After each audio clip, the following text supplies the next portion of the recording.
Boyinaband built his brand on viral hit songs, music tutorials, relatable videos, and what many would later describe as a deceptive boyish charm. The other option is kill the woman, because 13 years at the end of the life is like a burden to society. That's true. She's useless. Get out the car. Oh my god. Yeah, you're walking along the street. Which of these do you kill? Please, take me to your mansion and vote me. You're delusional, so try your best to remember. You're not a pimp, you're a borderline offender. Mind the poor people, we just hit a party. Just hit to pop some bottles with a 9-year-old army.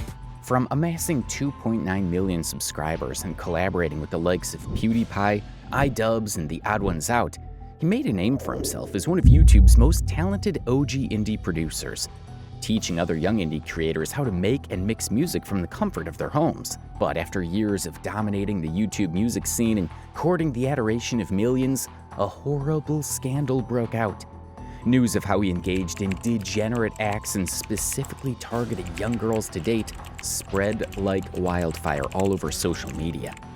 Knowing all this, his odd comments about women and girls begin to make more sense. Slight aside, do girls find it uncomfortable to be referred to as girls? Because I use it kind of colloquially. I don't know if women is the more respectful term, or whammon. Clearly, there is no distinction in his mind. Multiple accounts have also confirmed that he has a severe adult content addiction that has led to erectile dysfunction, and that he regularly body-shamed the underage girls he was involved with under the guise of helping them lose weight, even to the point of inducing an eating disorder in one of them. This is even more disgusting when you learn that he has previously made a viral song with a girl suffering from a severe eating disorder. What a nice man, helping a girl make a song about her eating disorder. I sure hope he never does anything bad to girls ever. She struggled with anorexia and bulimia, both eating disorders, and that video really hit me for two reasons. Firstly, because I know eating disorders are the most deadly mental disorders in the world, and secondly, because I personally have been really close to people who have struggled with this stuff. Now, growing up, when I was really struggling with things, I would often turn to music as a kind of coping mechanism. So I DM'd Jaden and asked her if she wanted to make a song together on this issue, where the lyrics are influenced by someone who has actually gone through this experience. And she was like, "Oh, hell yeah, bitch," or something along those lines. I can't quite remember. And cut to several months later, and we finished it, and you can see that here. Safe to say that aged very badly. Although in hindsight, he did show signs that he wasn't taking her condition very seriously. It was like a body dysmorphia exercise. So she gave me yarn and she gave me scissors, and she's like, cut off as much yarn as you think would go around like each body part, like snip it off at where I think it would like go around perfectly. Yeah. And so That's so freaking cute. we're talking about some serious stuff where you're like, what she. At first glance, Boyinaband was a sensitive and sweet young man who made helpful music tutorials and released viral music for his fans. But beneath the surface of his motivational speeches and vulnerable monologues and mental health struggles, something feels off. I wish I was as grateful as I want to be. I wish I knew more people who were mentally stable. But if I did, I wouldn't let them waste their time on me while I'm disabled. I feel alone. I know I'm not. I used to talk to lots of people. Lately I've stopped. They didn't deserve it. I've been a terrible friend, but I couldn't bear to let myself become boring to them. His version of a community building seems to involve a whole lot of pity farming and manipulation, and in some cases, it outrightly looks like he's laying out emotional bait. And it's not just girls he's mistreating. His friends, roommates, and even small animals have all been included as collateral damage in his quest for narcissistic dominance. Today we're breaking down the rise and fall of Boyinaband, also known as simply Dave, from his severe adult content addiction to his grooming and manipulation of underage girls, to his borderline narcissistic behavior around friends and family. This is the story of how the internet turned against one of YouTube's most loved music producers, because when you build a brand on social consciousness and vulnerability, spark meaningful debate on sensitive social justice causes using your music, and then go ahead and treat people like trash in your personal life, people start to notice. And Dave, his accusers gave the internet plenty to notice. Dave first uploaded to YouTube 16 years ago, on June 28, 2008, with a video titled Tutorial, making an epic trance lead in Reason. Hi, I'm Dave from Boyinaband.com, and welcome to my tutorial on how to make an epic trance lead effect in Reason. I'll start by quickly showing you the loop here. Even in his early content, his talent and deep knowledge of music production were evident. But beyond technical skill, Dave had something that set him apart. A charming and charismatic presence that made his tutorials not just educational, but entertaining. At the time, YouTube was still in its infancy, and high-quality music production content was rare. Dave's skills and ability to break down complex techniques in a way that resonated with young, aspiring musicians quickly made him the toast of the indie music community. He was also an active member of the indie UK rock band You&What-Army, which was already making waves in underground music circles. Initially, Dave's channel was meant to promote his band, but his solo content quickly outpaced his band's traction. By 2009, he was vlogging alongside his music tutorials, showing a more personal side that his growing audience found relatable. He began getting video requests from fans. Hi, I'm Dave from Boyinaband.com. SPG Scavenger Hunt asked me to make a video about the best clap sound ever. Now I thought that'd be a freaking boring video until this happened. And his style of making videos only increased his influence. He hadn't yet adopted his signature red hair, but his goofy, fun-loving personality was already drawing in fans. His early content laid the foundation for what would later become his signature style, a mix of high-energy music production, self-deprecating humor, and deep dives into topics that mattered to young people. By 2013, though, random poem videos like My Arm is a Timeline had amassed hundreds of thousands of views, and fans recognized him for the talent that he was. Over the next few years, Dave collaborated with a range of YouTubers, cementing his reputation as an expert in indie music space. One of his first major viral hits came in 2013 when he collaborated with fellow music YouTuber Vila to create a pop song in just 24 hours. From Boyinaband. I've heard people say that they think music at the charts these days is really simple, and that a singer and a producer could get together in a studio and knock out a generic #1 hit single for the clubs in like a day.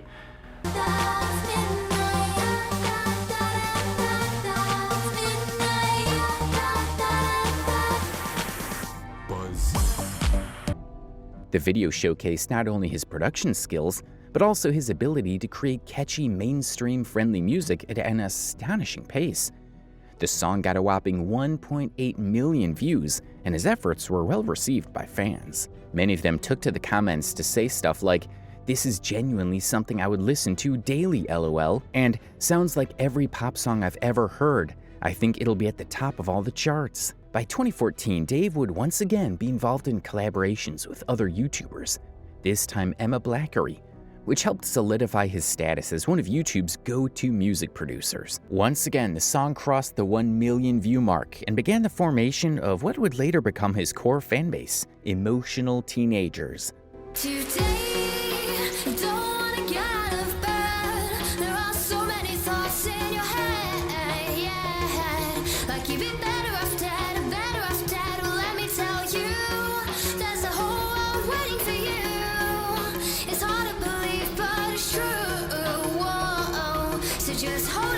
The song spoke about deeper issues like mental health, depression, loneliness, and feeling lost.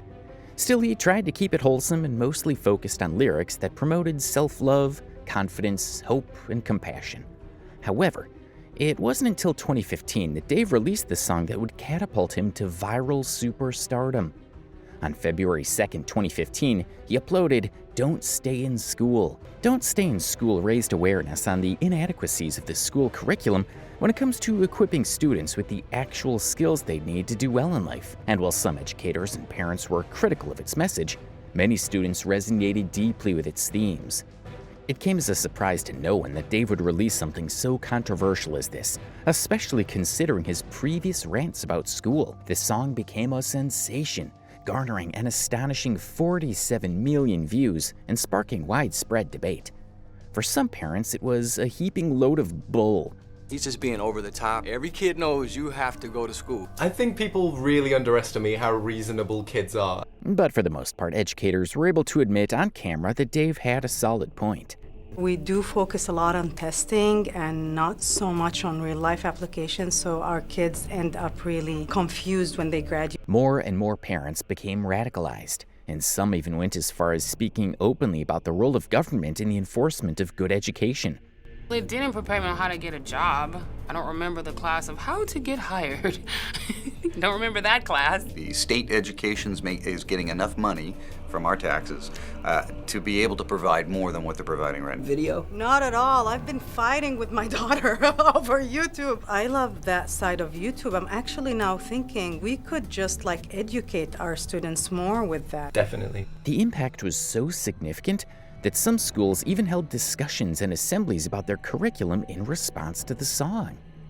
Right, a load of students from my school had been sharing and posting your video, Don't Stay in School. It actually got sent round on email to a couple of teachers and it got noticed by them. We've had assemblies and we've talked about it in forums. The lyrics have been sent round to everyone. We've even had proper discussions discussing what we want to sort out, what we want to substitute. It's not got to the point where we've said we're going to make lessons not compulsory or anything, but we've talked about having days where we learn about certain things. Like we had a sex and relationships day where we had workshops about parenting, and it was really good. He went on to release a couple of other songs that did very well, but none could surpass Don't Stay in School.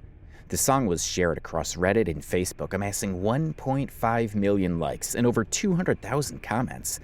Millions upon millions of people were introduced to Dave, and apparently they liked what they saw. Many YouTubers jumped on the trend and made reaction videos, and for one shining moment, Dave was unstoppable, revered, loved. Then tragedy struck.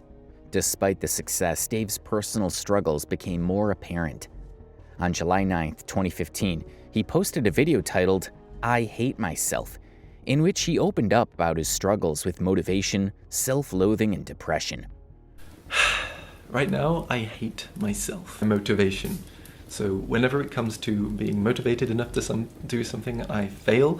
I beat myself up hard about it. And I didn't want to say anything to you because no one wants to hear about this because it's not shareable or fun, and in general I just didn't want to be whiny, but I think it's important to admit when things aren't good. This wasn't the first time Dave had alluded to his mental health issues, but it was the most direct he had ever been with his audience. Fans flooded the comments with messages of support, and for a while it seemed like Dave was working through his demons. He became more vulnerable in his content. When I read the confirmation that he had died, I just felt weird and disconnected. Like, I didn't cry. I don't think that's how I deal with that kind of thing. And it was well received, mostly because at the time his audience was full of individuals that could relate to his struggles. Hundreds of comments expressed support for him, and all seemed to be going well. With this phase, Dave seemed to become more socially conscious, and he started speaking more about hot topics like homophobia and sexuality.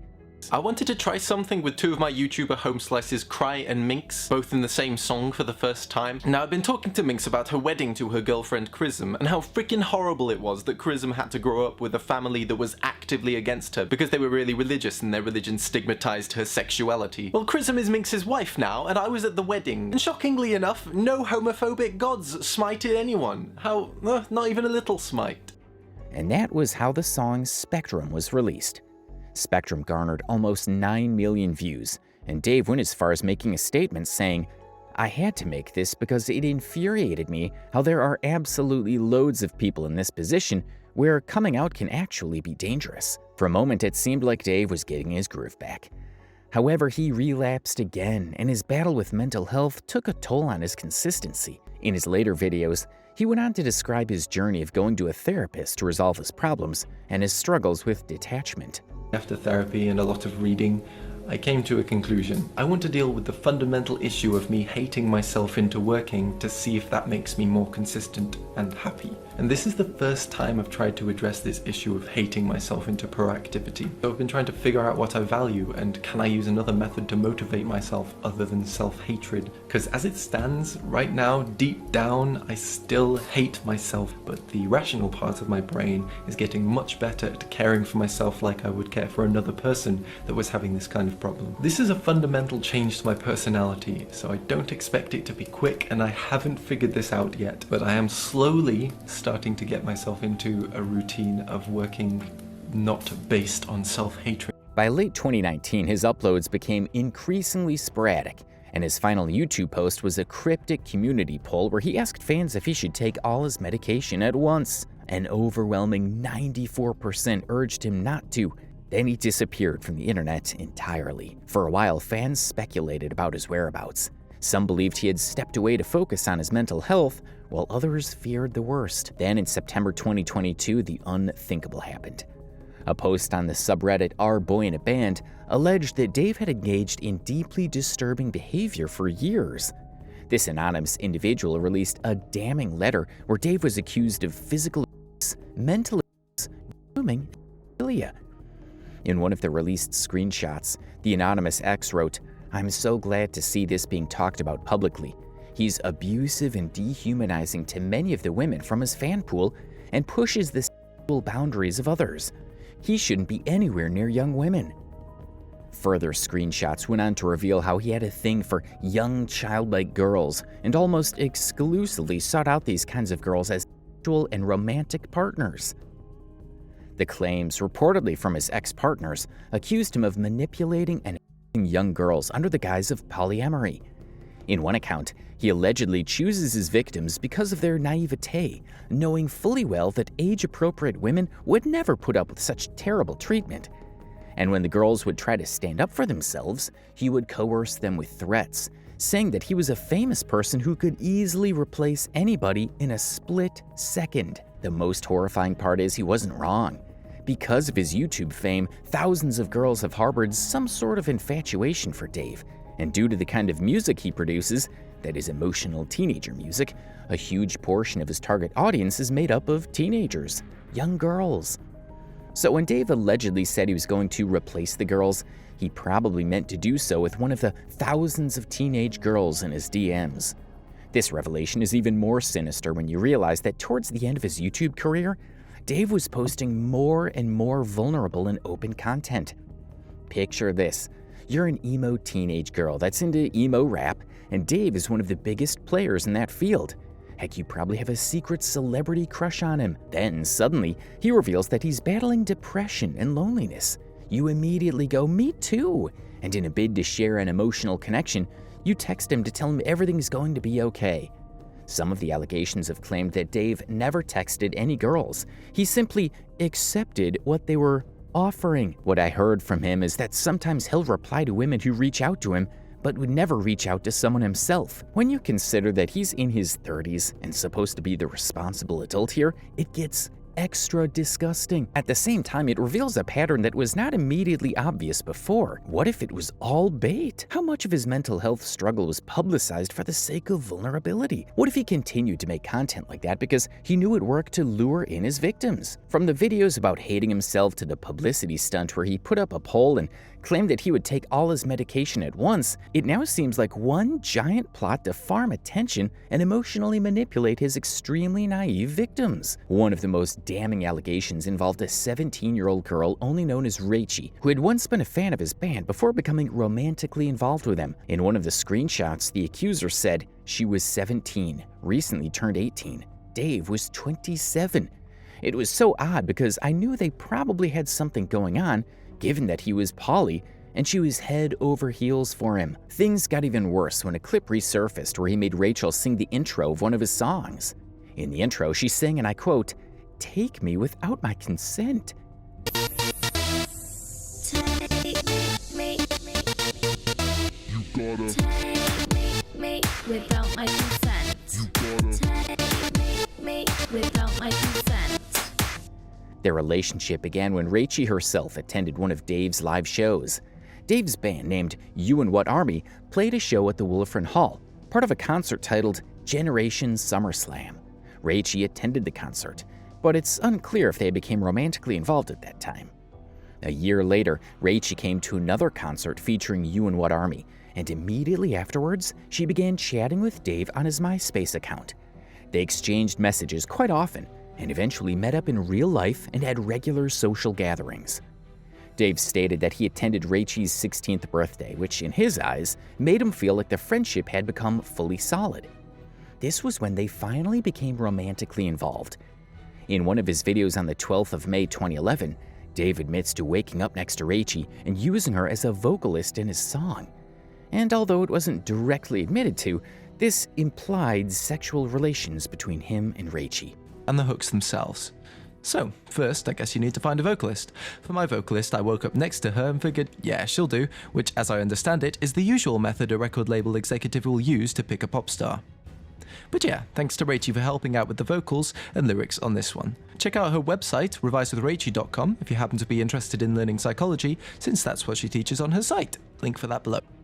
The allegations painted a picture of a man who not only used his status to prey on vulnerable fans, but also manipulated them through emotional and financial control. Further accusations claimed he had an addiction to adult content and drugs. Dave is an addict. He's admitted he gets really easily addicted to mobile and video games, and engaged in highly questionable behavior with barely legal girls. One of the most disturbing patterns in the allegations was how he seemingly weaponized his struggles with mental health as a means of control. According to multiple ex-partners, Dave reportedly used his history of depression and self-hatred as both a shield and a tool, deflecting accountability by portraying himself as too fragile to be held responsible for his actions. Some former partners described instances of physical and sexual abuse, yet when they tried to voice their discomfort, he allegedly gaslit them into believing they were being judgmental, unsupportive, or even cruel for questioning him. One ex-girlfriend stated that he fostered an environment where the women around him felt they had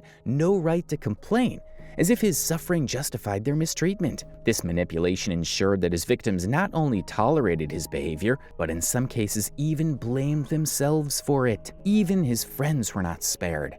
What should have been safe platonic friendships were reportedly tainted by hypersexual behavior, manipulative tendencies, and a complete disregard for the emotional well-being of those closest to him. It appears that his relationships, whether romantic or friendly, were dictated by his desires with little to no concern for the people involved. According to those who spoke out, his friendships with women followed a disturbingly similar pattern. At first, he would present himself as charming, understanding, and deeply empathetic. He built strong connections, often bonding over shared struggles with mental health, creativity, or feelings of alienation. But as time went on, these friendships would take on a darker tone. Several women who had been close to him reported that his interactions with them often crossed uncomfortable boundaries, becoming overtly sexual in ways that they never consented to. It wasn't just his female friends who suffered under his influence. Others who had been in his inner circle recalled that he could be emotionally neglectful, distant, or even cruel when it suited him. One former friend explained that he had a habit of disappearing whenever a relationship no longer served him, ghosting them entirely if they weren't fulfilling his wants and desires. If they tried to question his behavior, he would shut them down, ignore them, or in some cases block them entirely before they could even attempt to confront him.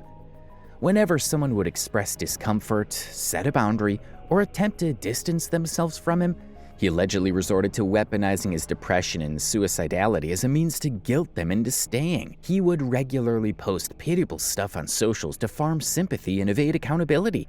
And it didn't help that he had millions of unwitting fans ready to prop up his toxicity. For some, this meant enduring uncomfortable conversations or inappropriate advances out of fear that he might harm himself if they cut ties. Others were pressured into emotional labor and forced into the role of caretaker despite his repeated refusal to seek professional help. This cycle of emotional manipulation left many of his former friends feeling used, drained, and ultimately discarded. One person recounted how their dynamic started with mutual support, but quickly became one-sided, with him demanding constant attention, validation, and reassurance without offering any in return. If he sensed that someone was growing distant, he would suddenly reach out, acting as though he was in crisis to pull them back into his orbit. But once they were invested again, he would return to treating them as disposable. For those who tried to help him, it was a frustrating and exhausting experience. They described a man who was acutely aware of his failings, who knew he was losing friends, and yet made no effort to change his behavior. He knew people were cutting ties with him, that former friends resented him, yet he never took accountability. He just resigned himself to it, as if being irredeemable was an excuse not to try. Those who remained in contact described their interactions as distant but cordial, checking in occasionally but never truly reconnecting. They exchanged jokes, but the friendship was hollow. There was an unspoken understanding that whatever bond they had once was gone. His neglect extended beyond friendships into professional relationships. Collaborators often found him unreliable, excited about projects one moment, then vanishing without a word. He rarely followed through, making him as flaky in work as he was in personal connections. As his online presence faded, so did the last remnants of his inner circle. By the time accusations surfaced, most had already distanced themselves. The silence from former friends spoke volumes. Some refused to comment, others expressed sadness, not just for the victims, but for the man he had become. For those who had known him at his best, the allegations were heartbreaking, but not surprising. They had seen firsthand how he used people, manipulated emotions, and discarded friendships. Some regretted not speaking out sooner. Others simply mourned, realizing the person they once knew had either changed or had never existed at all. In the end, his friendships, much like his career, seemed to collapse under the weight of his own choices. Whether out of self-sabotage or a fundamental inability to form genuine connections, he seems to have systematically pushed away those who care about him. Now, as he remains silent about all these allegations and absent from the public eye, the question remains: is this an elaborate smear campaign sponsored by a vindictive individual? Or is he really as heinous as they say? This is a very common trope among celebrities. They shine with talent for many years, and then it comes out that they've been wearing a mask the entire time, but they remain silent or outrightly deny allegations, and the blame is placed on an ex just so that the fans can keep believing that their precious celebrity is as they remember him to be. Whatever the case may be, what is exposed cannot be covered up. And whenever Boyinaband decides to resurface, he will have to address these allegations. Will he play the victim as usual? Or will Boyinaband step up and take responsibility like the grown man that he is?